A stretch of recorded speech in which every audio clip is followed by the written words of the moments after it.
Mana oshxonang bo'lsa, mana shunday katta keng oshxona bo'lsa, oynani oldida mana bu uголок qo'yib, televizor qo'yib, bemalol shu yerda yeb, ichib o'tirlar.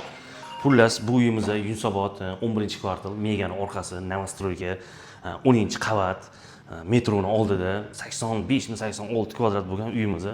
Mana sizlarga oshxonadan boshladim. Mana o'zi boshlanishi mana eshikdan kiriladi. Stroyniy shkafi bor. Hammom tualetlari alohida, mana bu yoq hojatxona. Mana bu yoq vanna, anuntiga kirmochani shunda joylashtirasizlar. Mana qarang, mana zalni qaranglar. Katta zal hol, mana spalnilarni qaranglar.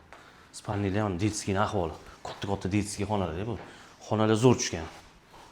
3 xona, полноценный mana bu o'tiradi. Mana bu yog'i mana radiatorskiy, spalnini qo'yasizlar. Stroyniy shkaflari bor. Joyichi mana bunda ko'rsat, oynada. Mana Ahmad Donish bozori, o'ng qo'lda Mega Planetda. Mana oyna havo aylanadi, to'g'ri tog'lar ham ko'rinyapti. Tog'ga borib o'tirmaysizlar, mana shundan tog'larni qarab qo'yaverasizlar. Narxi 119 ming. Harakat qilinglar, pastki nomerga aloqaga chiqinglar, tamom.